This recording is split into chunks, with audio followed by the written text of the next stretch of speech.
যে 40% মানুষ যারা বিভিন্ন সময় একটি দলকে ভোট দিয়েছে, তার সাথে আন্দোলন করেছে, সংগ্রাম করেছে, তারাও তো পিপল, তারা তো পাবলিক নাগরিক। তো আমি কিন্তু কোন দলের পক্ষে বলছি না যে আওয়ামী লীগকে নির্বাচনে অংশগ্রহণ করতে দিতে হবে, এটা আওয়ামী লীগ সমর্থক হয়ে বলছি না, আমি জনগণের সমর্থক হয়ে, জনগণের অধিকারের পয়েন্ট থেকে ওই 40% জন্য বলছি যে আমাদেরকে বঞ্চিত করলে তোমরা যে নির্বাচনটা করবা সেই নির্বাচন দেশে স্থিতিশীলতা আনতে পারবে না। এখন যে পরিস্থিতিতে নির্বাচনটা হচ্ছে এবং গণভোট একটা দুর্বোধ্য ব্যাপার হচ্ছে, সবাই বলে, অনেকেই আলোচনা করছে, হ্যাঁ, এই গণভোটের আইনগত ভিত্তি কি, এটা যেমন একটা আলোচনার বিষয়। আবার এই গণভোটে যে প্রশ্ন করা হয়েছে, প্রথম প্রশ্নটা হলো যে এই সাংবিধানিক প্রতিষ্ঠানগুলো জুলাই সনদের দেখানো পথে নিয়োগ হোক, আপনি কি একমত? আমি বলবো যে হ্যাঁ আমি একমত, আমি হ্যাঁ। দ্বিতীয়টা প্রশ্ন করছে যে আমাদের পার্লামেন্ট হবে দ্বিকক্ষ বিশিষ্ট, আমি এইখানে দ্বিমত। আমি মনে করি না যে বাংলাদেশের মতো একটা ইউনিটারি, হ্যাঁ, এবং হ্যাঁ সমদর্শী একটা দেশ এবং সমাজে একটা মানে বাইলেটারাল আপনার পার্লামেন্ট করার কোনো দরকার আছে, আমি তো এটা না। তো এখন আমাকে যারা এই যে আলী রিয়াজ সহ যারা এটা তৈরি করেছেন, তারা আমাকে একটা সমাধান দিন তো। আমি 1 নম্বর ইয়েস, 2 নম্বর নো, আমি কি দিব? আমি ইয়েস দিব না নো দিব? তো এইরকম একটা দুর্বোধ্য আপনার মানে গণভোট, যে গণভোট নিয়ে দেশে এত মানে মানুষের বোঝাপড়ায় বিভক্তি আছে, সেটা দেখে আপনি দেশকে স্থিতিশীল করতে পারবেন? আমার প্রশ্ন সেটা। দেশের সাথে আমার খুব জানতে ইচ্ছে করে তার সাথে কাজ করতে, যে আমার খুব জানতে ইচ্ছে করে, ধরেন আজকে আল জাজিরাতে মাহফুজ আনাম যে সাক্ষাৎকারটি দিয়েছেন, তিনি বলেছেন শেখ হাসিনার সময় 3টা নির্বাচন হয়েছে একতরফা বা মানুষ ভোট দিতে পারেনি। এইবার এই নির্বাচন হতে যাচ্ছে, মানুষ একটা ভোট দেওয়ার একটা অনেক বড় আনন্দ, গণতন্ত্রের আমরা যাত্রা করছি। তারপরে বলছেন এখানে 40% মানুষের প্রতিনিধিত্ব নাই। আমার সম্পাদক মাহফুজ আনাম কেমন করে বলেন যে মানুষ অত্যন্ত আনন্দের সঙ্গে নির্বাচনে ভোট দিবে, গণতন্ত্র প্রতিষ্ঠিত হতে যাবে? ফরিদা ইয়াসমিন, শোনো, গণতন্ত্রের পূর্ব শর্ত কি? পূর্ব শর্ত সংবাদপত্রের স্বাধীনতা, সাংবাদিকের স্বাধীনতা। আজকে বহু সাংবাদিক জেলখানায়, বহু সাংবাদিক পালিয়ে বেড়াচ্ছে, তারা কথা বলতে পারছে না। এইখানে তো একটা কম্পোনেন্ট আমরা বলতে পারি যে এখানে কোথায় কথা বলতে পারছে সাংবাদিকরা? এখানে গণতন্ত্রের পূর্ব শর্ত কোথায়? এখানে 40% মানুষ ভোট দিতে পারছে না, তাদের ভোটাধিকার হরণ করা হচ্ছে, তাহলে এখানে কোথায় গণতন্ত্র হতে যাচ্ছে? তো তারা কেন তৃপ্তি পাচ্ছেন আমি বুঝি না। যে নিরপেক্ষ সাংবাদিক হিসাবে ওনারা তো বলতে পারতেন যে না, জনগণ, যেখানে সব জনগণের অংশগ্রহণে একটা ভোট হতে হবে, যেখানে জনগণ ভোট দিতে পারবে। জনগণ তো ভোট দিতে পারবেই, কিন্তু আপনার রাজনৈতিক দলের প্রতিনিধিত্ব না থাকলে আপনারা কেমন করে দিবে? যারা ওই রাজনৈতিক দলকে সমর্থন করে, হ্যাঁ, তাহলে কেমন করে দিবে? তারা তো বলছে, ওরা অনেক সাধারণ জরিপেও তো বলছে যে না, আমরা ভোট দিব না, আমাদের দল নাই। মঞ্জু ভাই, এই যে ইলেকশনের নামে সুলতানা তো ঠিকই বলছেন যে যেখানে আমি প্রতিনিধিত্ব বলি না, আমি বলি যে ভোটাধিকার, মানে আমি আসলে ধানের শীষ দাড়িপাল্লা কেমন, আমি গত 4টা নির্বাচন নৌকায় দিয়েছি, আমি এবারও নৌকায় দিতে চাই। তো নৌকা নেই কেন আমি জানি না। কেন? শেখ হাসিনা অন্যায় করেছেন, সরকার অন্যায় করেছেন। তো সরকার অন্যায় করেছেন, আমি তো মনে করি যে আমি একটা দল করেছিলাম, একটা আন্দোলন করেছিলাম, ঐতিহাসিকভাবে আমি একটা আন্দোলনে ছিলাম। সেই আন্দোলনটা কি অন্যায় করলো? সেই আন্দোলনটাকে কেন আপনি নির্বাচনের বাইরে রাখবেন? আমি সেই জন্য বলছি যে ভোটাধিকার, প্রতিনিধিত্ব পরের কথা, ভোটাধিকার ঠিক আছে, আমি এই ভোটাধিকারটা উন্মুক্ত করে যদি একটা নির্বাচন হতো। মাহফুজ আনাম বলেছেন যে এবারে আমরা ভোট দেওয়ার একটা বিরাট সুযোগ পাচ্ছি, কেমন, এটিকে সম্পূর্ণ সমর্থন করা যায় না। এই জন্য যে আমি আশা করব যে তারও বলা উচিত ছিল যে সত্যিকার একটা অংশগ্রহণমূলক নির্বাচন করুন, তাহলে আমরা আনন্দের সঙ্গে ভোট দিতে পারবো। কেমন, হয়তো এটা তার মত বা আমার মত, আমি কোনো ব্যক্তিগতভাবে এটা মতের বিরোধিতা করছি না, তার মত বা আমার মত। কিন্তু আমার এখন কথা হচ্ছে যে আমাদের পুরো জাতিকে এই যে ঐক্য কথাটা বলে, গত 7-8 মাস যে সমস্ত 30টি রাজনৈতিক দলের সঙ্গে যেসব বৈঠক হয়েছে, তারা খুব জাতীয় ঐক্য করে ফটো সেশন করেও সবার ছবি ছাপানো হয়েছে, কেমন মনে হচ্ছে খুব আমরা জাতীয় ঐক্য করে ফেলেছি। কিন্তু একটু কান পাতলে দেখা যায় যে কি জাতীয় ঐক্য, আওয়ামী লীগ বিরোধী জাতীয় ঐক্য। তো আওয়ামী লীগ বিরোধী জাতীয় ঐক্য করলেই যে জাতীয় ঐক্য হবে না তো, আসলে জাতীয় ঐক্য হতে হবে, কেমন। এবং আওয়ামী লীগের কোনো অন্যায় করা চলবে না, আওয়ামী লীগের তার অন্যায়ের জন্য দুঃখ প্রকাশ করতে হবে, জনগণের দরবারে যেতে হবে, কেমন। তারা তো দুঃখ প্রকাশটা করবে কিভাবে, তাদেরকে তো আপনি জায়গায় আমি দিচ্ছেন। মনে করি যে তারা জনগণের কাছে যেতে পারলে দুঃখ প্রকাশ জনগণের কাছে করবে।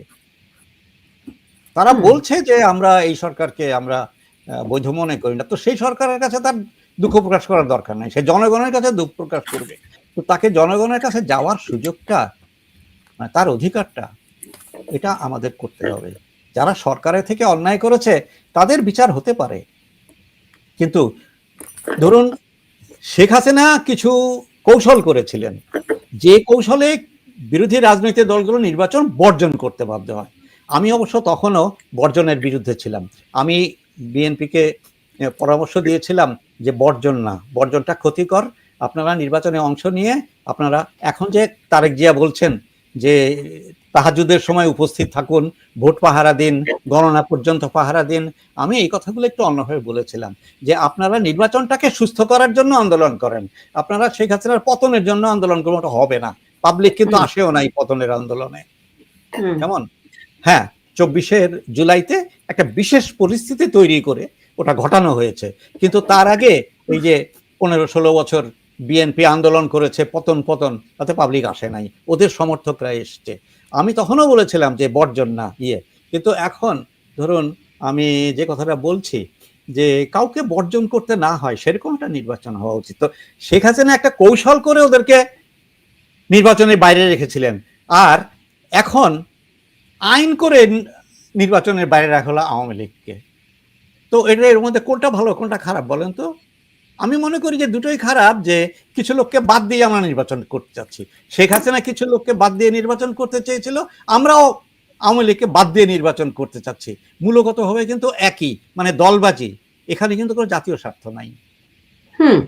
এখন ধরেন এই যে ইলেকশনের নামে একটা সিলেকশন আমি শুনতে পাচ্ছি, অভিযোগ পেয়েছি, ধরেন সুজনের বদিউল আলম মজুমদার কিংবা টিআইবির ইফতেখারুজ্জামান, তারা তো চিরকাল একটা ভালো নির্বাচনের কথা বলে এসেছেন, তো এখন তারা এই বিষয়ে নীরবতা কিংবা তারা খুব বাহবা দিচ্ছেন, তারা দেখুন সরকারেরও অংশ, তাই না?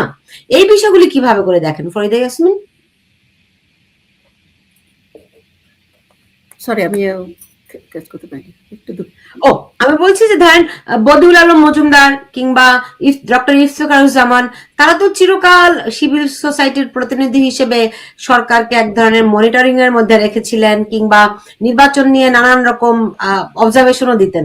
তো তারা এখন এই যে নির্বাচনের নামে যে সিলেকশন, এইটার সঙ্গী তারা কেমন করে হচ্ছেন, তাদের ভূমিকাটা কেমন করে দেখছেন? প্রশ্নটা তো আমারও, আমি সেই কথাই বলছিলাম যে এখনকার যে সিভিল সোসাইটি, যে মানবাধিকার কর্মী, তারা কেন এক পক্ষে কথা বলছে? তারা তো এখন সেভাবে তাদের দায়িত্ব পালন করছে না, তারা সেই কথাগুলো বলছে না।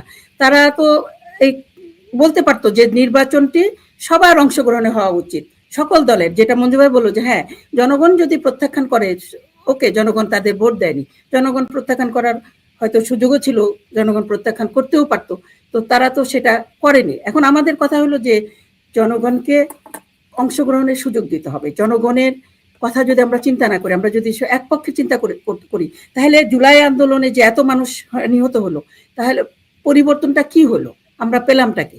হ্যাঁ, আমরা ক্ষমতায় ছিলাম, সেটা অন্য কথা, কিন্তু জুলাইয়ের জনসাধারণ, জনগণ যারা আন্দোলনের নাম ছিল, তারা চেয়েছিল একটা পরিবর্তন। তারা কি পরিবর্তন চেয়েছিল? তাহলে যদি একই অবস্থা হয়, যে কদু সেই লাউয়ের অবস্থাই হয়, তাহলে তো এই পরিবর্তন কাঙ্ক্ষিত না। আমি শেষে শুধু, আমি জানি সময় শেষ, আমি একটা কথা বলতে চাই যে সাংবাদিকদের কথা আমি বলছি, সাংবাদিকদের বিরুদ্ধে যে খুনের মামলা দেওয়া হচ্ছে, তারা কিন্তু জামিন পাচ্ছে না, এইটা নিয়ে কেউ কথা বলছে না। সাংবাদিকের কেউ কথা বললেই তার বিরুদ্ধে দুর্নীতি দমনের মামলা দেওয়া হচ্ছে, দুদকের মামলা দেওয়া হচ্ছে। আমরা জানি আনিস আলমগীরের ঘটনাটা আমরা জানি যে এরকম অনেকের বিরুদ্ধে প্রস্তুতি নেওয়া হচ্ছে দুর্নীতি দমন ব্যুরো থেকে, দুদক থেকে, যে দুদকের মামলা দেওয়া হবে, সাংবাদিকরা কিসের দুর্নীতিটা করছে? আমি এই প্রশ্নটা আমার কাছে, তারা কি সরকারের মানে কোনো কমিটিতে ছিল, সরকারের অংশ ছিল? আচ্ছা, সেই মামলাগুলো দেওয়া হচ্ছে এবং অনেক সাংবাদিকের অ্যাকাউন্ট ফ্রিজ করা হচ্ছে। আমার কথা যে সাংবাদিকদেরকে ছেড়ে দেন, তাদের বিনা শর্তে তাদের মুক্তি দিতে হবে। তারা কি অপরাধ করছে সেগুলো তো তারা এখনো স্পষ্ট বলতে পারছে না, শুধু একটাই যে তারা সরকারের সাপোর্ট করেছিল, তারা সরকারের সমর্থনে ছিল। তো এখন যে যারা কথা বলছে তারা কি সে একই অপরাধী হচ্ছে না? তারা যখন কথা বলছে যে হ্যাঁ তারেক জিয়া, আমরা এই দলের প্রতি আমাদের আনুগত্য, মতিউর রহমান তো নিজে আনুগত্য প্রকাশ করছে, এবং তারা দলের ব্যানারে, যে ব্যানার মাইকের সামনে লেখা ছিল যে তারেক রহমানের মানে সেই অনুষ্ঠানে যারা, সেটা কি অপরাধ না? সে অপরাধী কি তারা একশো অপরাধী হবে না?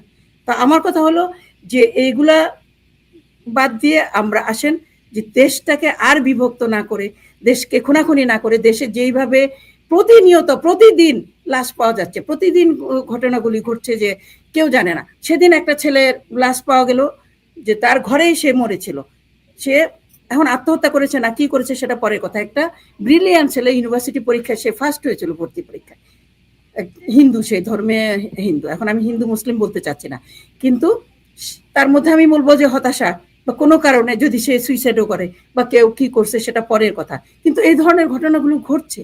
কেন ঘটছে? আমরা তো একটা বাংলাদেশ চাই, যে বাংলাদেশ মানে অনেক আকাঙ্ক্ষার বাংলাদেশ, যে আকাঙ্ক্ষা মানুষ, আমরা বলবো যে গণতন্ত্র। হ্যাঁ, শেখ হাসিনা অনেক অপরাধ ছিল, দোষ ছিল, এটা তো মঞ্জু ভাই বললেন, অনেক ভুল ছিল হয়তো, কিন্তু এই দেশটা তো উন্নয়নের পথে এগিয়েছিল, উন্নয়নের দিকে যাচ্ছিল। এখন শেখ হাসিনার সময় কিন্তু বিএনপিকে বাদ দিয়ে নির্বাচন করে নাই, বিএনপি নিজেরাই বয়কট করেছে নির্বাচন, অন্যান্য দলগুলি নির্বাচন বয়কট করেছে, যা জাতীয় পার্টি নির্বাচনে আসছে। এখন হলো নির্বাচনের সুযোগই দেওয়া হচ্ছে না।